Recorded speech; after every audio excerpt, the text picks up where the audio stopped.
Panganten putri ya kuwi Mbak Yumu Siti Mardian Isra ASPD Salindri iso nembang klasik. TK wis pinter nduk cah iki. Ha iya, ngono kuwi ya. Nggih, rena penggalihe marem rasane Pak Margono lan Bu Sri Dwi Astuti aturna pangkure luwih dhisik sandi asmamu pribadi ya kuwi Dimas Niken Salindri. Ya nduk. Timen putra yang ram baka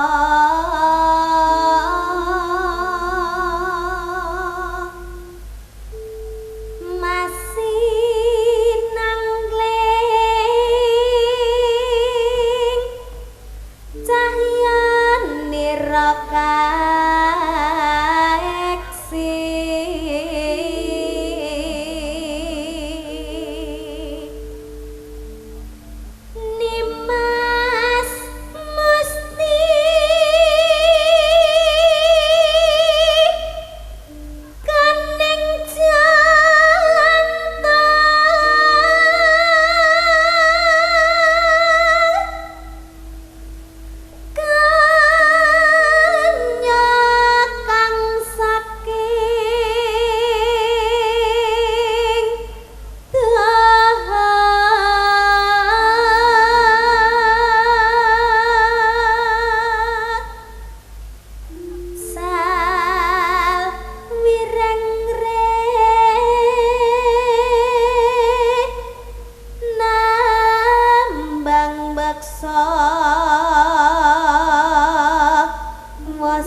matur sembah nuwun ya nduk sak langgame pisan impenku.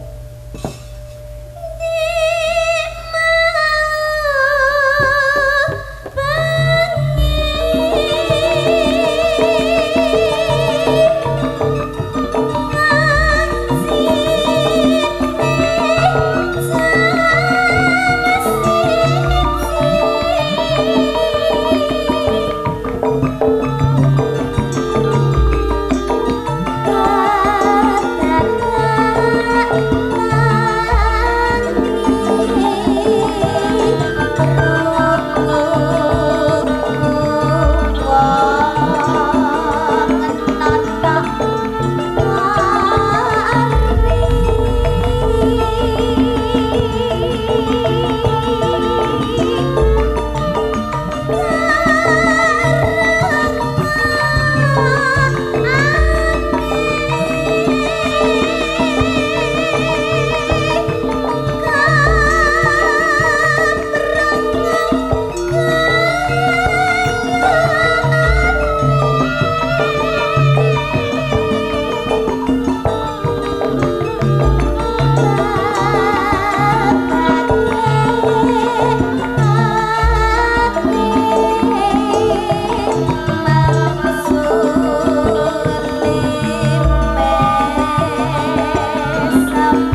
yan kerepe nenggen campursari, nenggen dangdut utawa musik, ning nyatane genduk Niken Salindri ngaturake langgam sing aluse kaya ngene ya mirasa laras lan kepenak. Ya.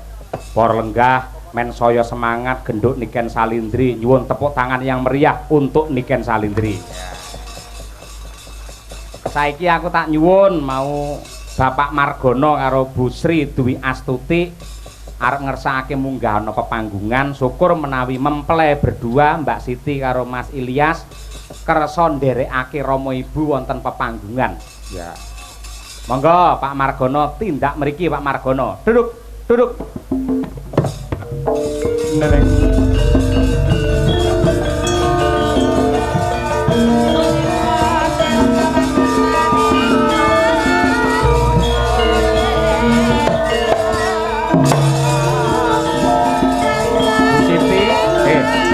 Siti kalian Sri Dwi Astuti Mas Elias mriki Mas Pak Margono mboten kantor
kaya sempat-sempate nyepake ngono lho.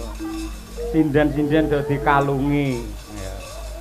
Muga-muga dalange ora diklalungi celurit ae. Monggo Pak. Kok ya kreatife luar biasa. Aduh. Niku duwe asli niku. Masalah ketok keng mriki kok 5.000 to, Pak. Ayo kuwi tandha tresna ora apa-apa. Ya. Mbah nuwun Mas Ilyas nggih. Nggih. Iki melih. Niku Mbak Dian Munafirah nggih. Nah, jan nggih. Nggih. Kaya kreatif ngono lho. Lagi iki enek sinden dikalungi dhuwit. Nah ya. Iya.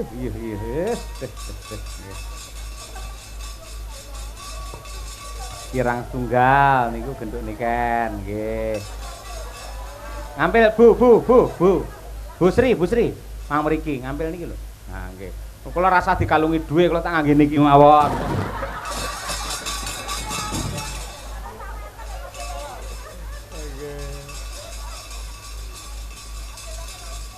Pripun? Mpun nggih kula mboten sah. Ya iki lho sing wenyang terus ya iki wonge. Ayo. Nggih sembah nuwun katresnanipun nggih. Monggo sakniki ngasta mik rumiyin nadyanto Pak Margono wau sampun ngendika bilih mboten kersa paring dawuh amargi piyayinipun mendel sami kalih panengah Pandhawa Raden Arjuna utawi Raden Margono piyayine nggih mendel ngoten niku Pak. Nggih. Mrika lho, semonten kathah ribuan manusia lho. Napa? Intine matur nuwun para lenggah sedaya sampun kepareng rawuh mangestoni ngoten madhep mrika. Nggih matur suwun sedaya mawon sing mirsani. Ya assalamualaikum riyen. Nggih. Salam riyen ya. Nggih. Monggo Pak. Monggo. Saged gurung assalamualaikuman mosok mboten saged. Assalamualaikum warahmatullahi wabarakatuh. Waalaikumsalam warahmatullahi wabarakatuh. Nggih. Won kula anu jenengan terokne ngeten. Sagung para lenggah nggih. Sagung para lenggah. kakung saha putri. Kakung saha putri. Kakung saha putri.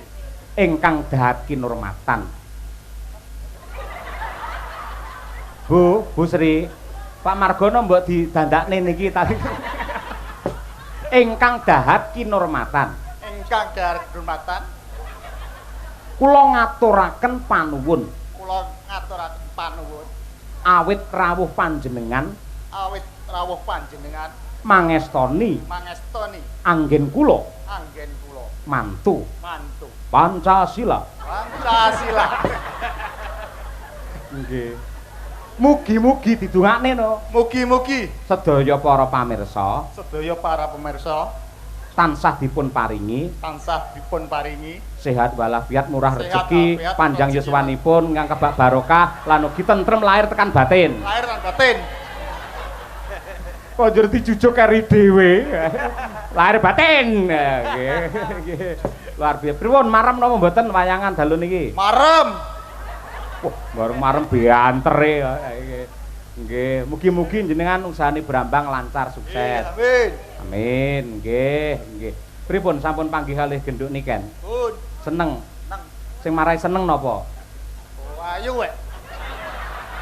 Lagi iki lho nek bojone muni ayu ngene. Bisa ngelem wong liya lho gumun. Kula mawon lek ngelem sinden liya bukesi langsung mekrok lho, Pak. Nggih. Nggih niki kanca-kanca sinden sowan sedaya. Kula nggih sampun sowan wiwit wau Padang, kanca-kanca pengrawit semanten kathah. Nadyanto Jawa sing mirsani enten niki 10.000 enten Pak niki, Pak. Nggih, kuwatal lebih malah. Lebih nggih? Nggih. Nek ora percaya gen diitung dhewe ya, Pak. Iki sing ketake sugih ngendika malah Bu Sri. Ayo Bu Sri Dwi Astuti. Ayo. Loh. Ampun ngoten riyen ngenyang rego dalange kendel mosok nang kene. Ayo, kaya lek ngenyang kula nika lho, Pak Dalang mbok disuda Pak Dalang, ngono lho. Ayo, ngendika ora ketang. Ayo, 1 kalimat 2 kalimat Bu Sri. Lho Bu. Ayo Bu. Pak Dalang. Assalamualaikum warahmatullahi wabarakatuh. Waalaikumsalam. Warahmatullahi wabarakatuh. Nggih. Matur nuwun ngono. Matur nuwun. Ayo. Bareng didep karo piyai sakmene mbane rawani ngendika akeh. Biyen ning omahku lho, kaya ngono. Ngenyang dalang kaya ngenyang lombok jenengan. Mantene pundi? Ah niku Mbak Siti nggih. Mas Elias semoga mendapatkan berkah dari Gusti Allah, sakinah mawaddah warahmah. Adike sing SMP niki teng Pondok Leres. Nggih. Asmane sinten, Mbak? Siti Maulidatul Akmiyah. Ayo wis ya. Alon wae ora nggih. Siti Maulidatul Akmiyah. nggih, Siti. Dadi putra kekalih Siti sedanten nggih. Nggih. Bedane Siti kali soto napa? Enak soto. Enak soto nggih. Ah bener enak soto wae ya. Leres ngoten niku. Siti niku lemah. Tegese lemah niku lak bumi. Bumi niku pertiwi, pertiwi adalah ibu. Semoga putra-putri panjenengan kekalih Mbak Siti menika tansah bekti dhumateng Rama lan ibu tansah eling marang mula bukane. Amin. Amin ya rabbal alamin. Nduk kan nyekelo mik komentarono sampean ngerti piyayi sing kaya Pak Margono mesti lagi iki ta. Piye nduk ngono ya. Lho malih bareng niki arep omong malah kaya Dursasana malihan. Wah. Ayo. Pak sinten namine? Kita. Nggih. Alah, lekno ngono lho. Nggih. Lekno niki mau sampun napa foto kalih kula pas ngandhap wau, Pak. Teng dalem. Nggih, pas teng dalem wau pun foto kalih kula to, Pak. Gek ngrangkul-ngrangkul ngono, Pak. Oh. Nggih. Lho lek ngono iki karo wong wedok. Mentang-mentang renek ibuke terus ngrangkul-ngrangkul aku lho, Pak. Lah kowe kok ya gelem dirangkul. Napa? Kowe kok ya gelem dirangkul. Lagi ditangkap, Pak. Wah iya. Tapi Nggih.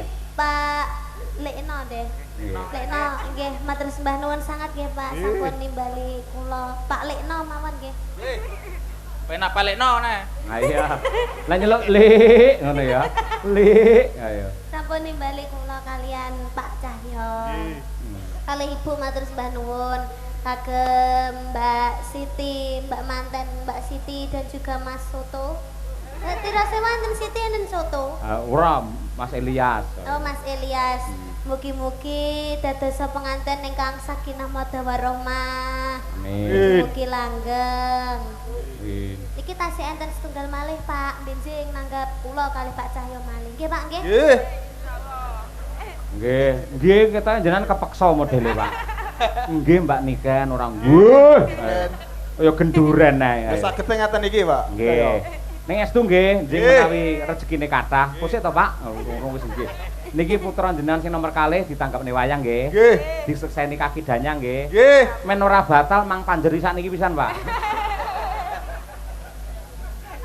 Mboten guyon. Didongakne, Nduk.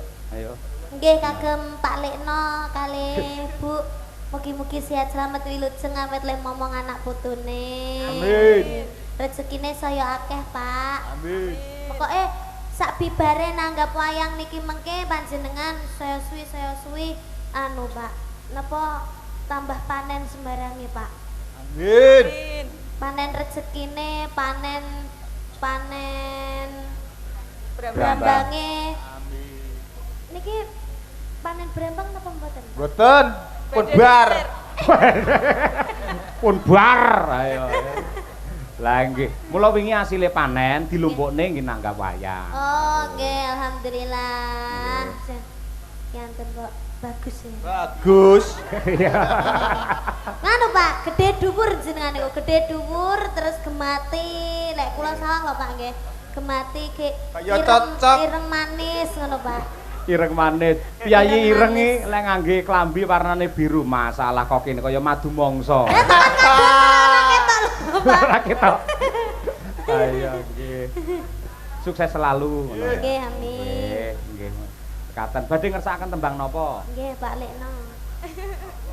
Apa? Kelinci ucul. Waduh, kelinci ucul, nggih. Kelinci ucul. Mangke kajenge diaturke, nggih. Nggih anu to Pak, amun menteleng kaya wong gelut ae jenengan. Pak Lekno, kelinci ucule niku di versi napa? Langgam, jaranan, DJ, K-pop. Jaranan. Jaranan. Nggih, siap. Jenengan sing nanggap bebas, Pak. Ayo nggih. Nggih, mbok sinden 7 8 ni kon jungkir walik mboten masalah. Demi panjenengan, ayo nggih. Nggih. Bu Sri, alhamdulillah. Mila lek ngasta mik ngangge asta tengen, wah gelange kok kene lap. Mugi-mugi tansah murah rezeki nggih Bu Sri. Nggih, ngaten sampun. Pun, ayo. Lampun yo berkati ditum. Ayo. Ayo nggih. Tansah rahayu wilujeng nggih, Pak. Nggih, monggo mang pamit kalian para lenggah, para pamirsa. Pamite ngeten, Pak. Monggo sedayanipun sami bubar ngoten mawon nggih. Heh, aja. Bubar ndelok awake dhewe sapa ngawut ae ora nggih. Lah pamit bareng-bareng, Pak. Aja ngawut ae ora. Dipun sekecakaken anggenipun pinarak. Ngono ya. Dipun sekecaken Anggenipun pinarak. anggenipun pinarak.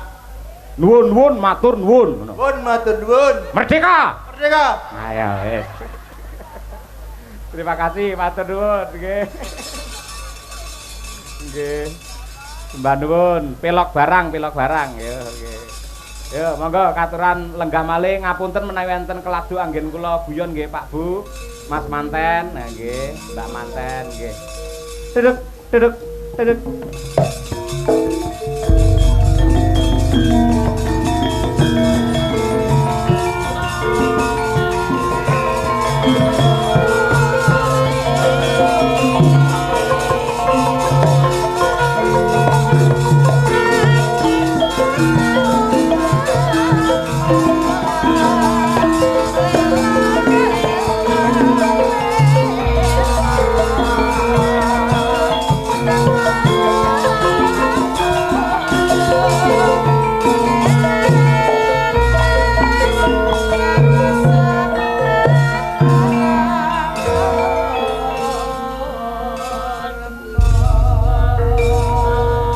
Aku wis niteni marang Mbah makaping-kaping piyayi sing remen tur lila ikhlas kendel nanggap wayang iki malah piyayi desa-desa kaya piyayi Kampung Baru. Iya. Kaya Pak Margono ngono kuwi. Wong desa apa neh petani iki sugih ora ketok, Nduk. Ora ketok. Buktine ya kepareng wayangan kaya ngene iki alhamdulillah wa syukurillah. Ya pamundhute diaturake men dadi renane penggalih karo jampi saya. Men genduk niken leren dhisik. Gandeng iki ya sing dikersake uga sinden viral pada tahunnya masanya.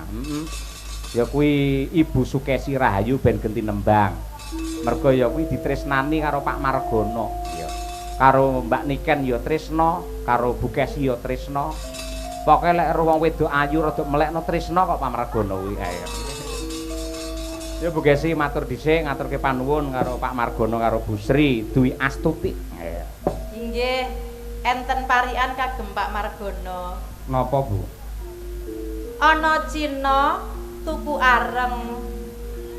Pak Margono pancen kulite ireng. Aja ngono, ireng-irenge sepur akeh sing ngenteni ngono kuwi. Malah Piyayi Nun Sewu rada cemeng kaya Pak Margono ki malah biasane awake sehat. Umure panjang. Yen wong putih ngono lara 7 dina ketok pucet Bu Kesi. Lek Piyayi ireng kaya Pak Margono mbok lara sesasi ra doyan mangan, ora pucet. Ayo. Nggih, saestu Pak Dalang, pancen Piyayi niku yen kulite ireng niku wantek ngoten lho. Heeh, warteg. Ayo. Wantek kuat rasa. Nggih.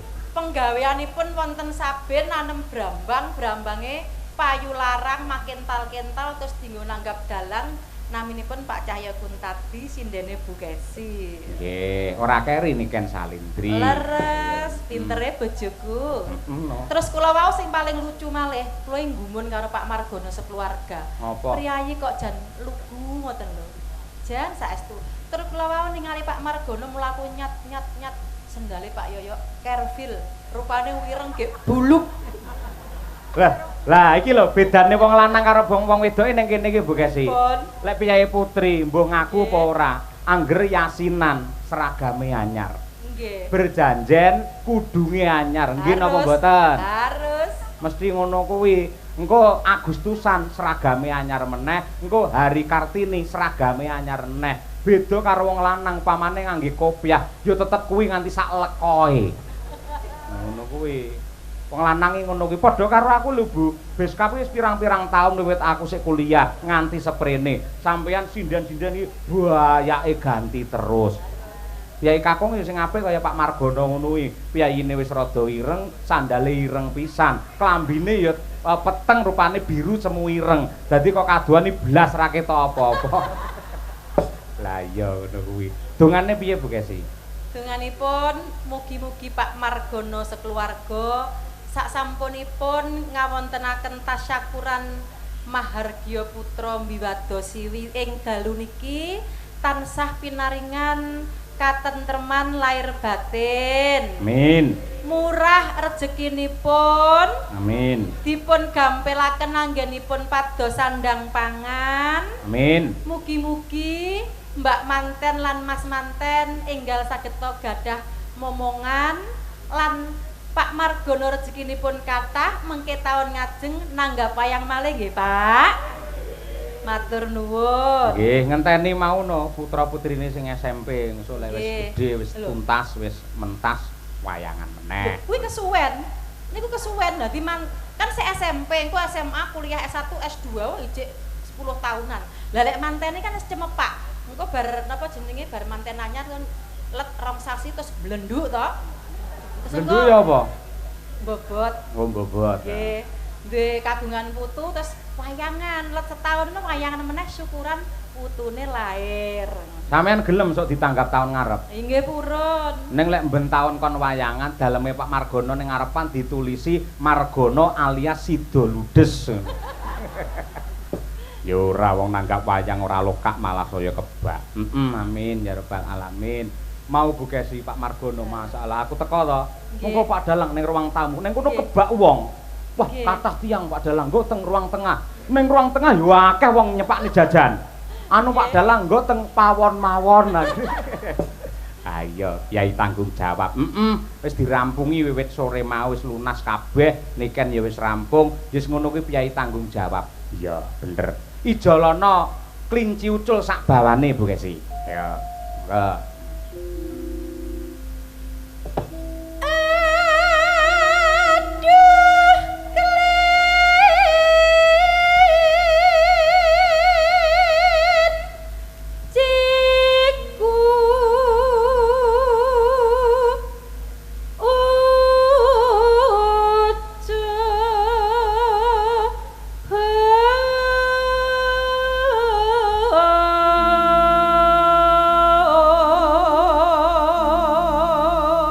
bengi iki live streaming YouTube Kuntadi Channel.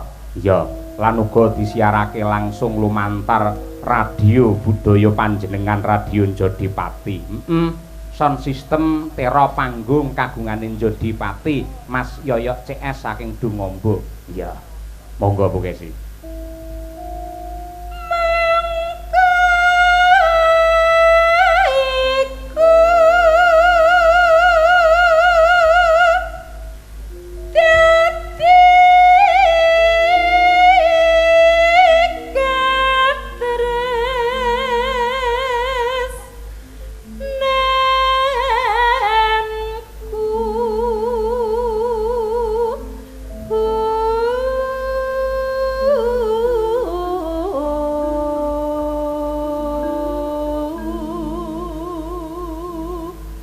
Uga ngaturke panuwun marang kanca-kanca juru ladi sing wis ngladeni awake dhewe sak kanca wiwit ning pondokan mau ning daleme Pak Basuki nganti ning panggung hidangan banyu mili. Ha iya kaya ngono tur ya rata. Rata. Mula ya ngono ya wajib dicontoh. Yen entuk rejeki, entuk daharan, didum sing rata. Aja dhisikne awake dhewe dhisik. Ha iya. Kancane didumise yen wis rata lagi dheweke entuk. Ayo ngono kuwi. Lah iya nggih. Monggo. Mandeg ning sulingan ayo. Ora kok ya. Monggo. Ngalor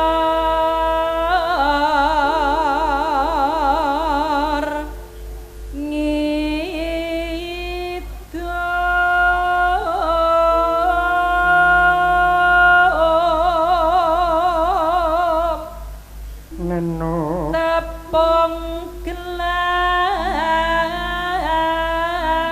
mongke cele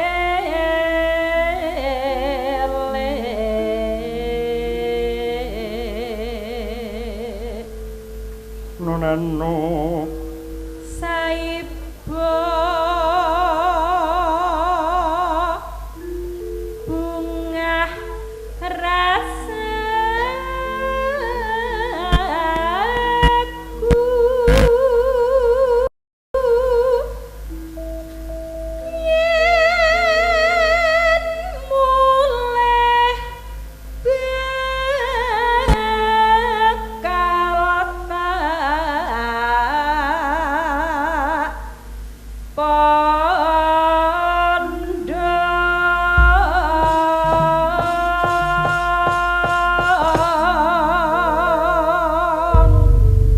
matur sembah nuwun.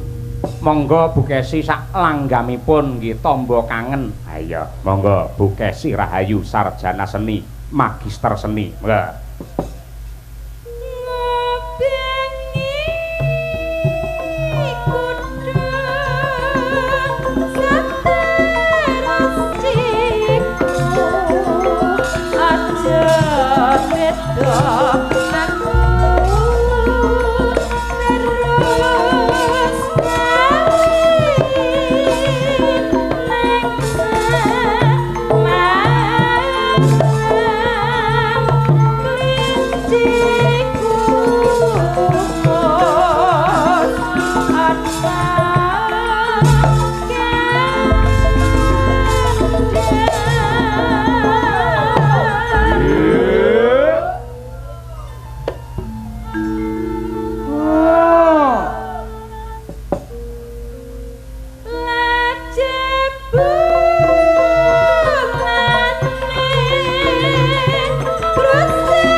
Mbak Tuti, Mbak Wanda, jumeneng Mbak.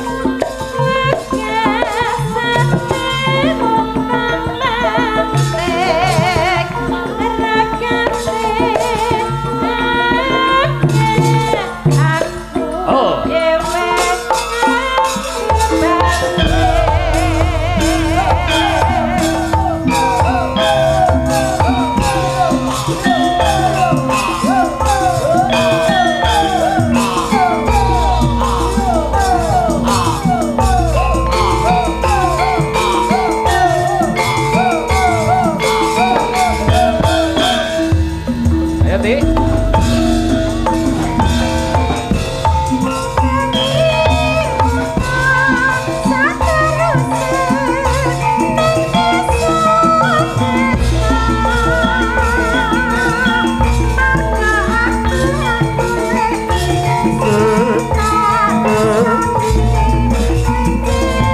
Wanda Amala.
Matur sembah nuwun.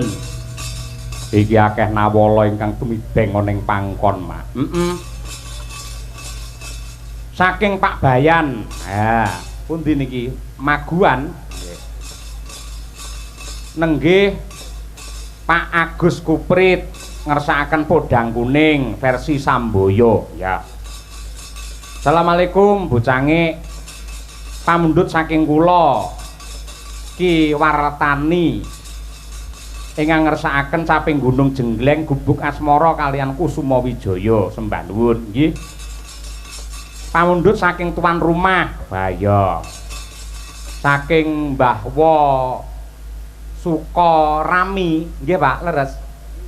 Nggih, Mbah Wa Sukarami ngersakaken caping gunung kalian Grajakan Banyuwangi Lewung. Baya. Salam persaudaraan buat Niken dari PSHT Subrayon Kampung Baru. Buat Karang Taruna yang bertugas tetap semangat dan waspada. Yih. Saking PSHT Kampung Baru request mekarlah. Oh kan bener mekarlah. Enak tuh lagunya. Ngerti ku Bang Mekar. Ayo. Yo Niken dhisik yo. Men jumeneng mumpung ketemu anak wedok ki calone bar bodho ki akeh sing jobe karo Niken. Ayo. Malah tekan Boyolali tekan Pekalongan karo Niken. Tur bocah iki bareng dandan prasaja ngangge bayak sinden ngene iki malah ngibarate srengenge saya padang, ngibarate rembulan saya endah, ketok aluse, ketok ayune. Ha iya. Ngoblong-ngoblong kaya ngene. Men jumeneng luwih dhisik Slendra Sanga caping gunung tembangi. Iya.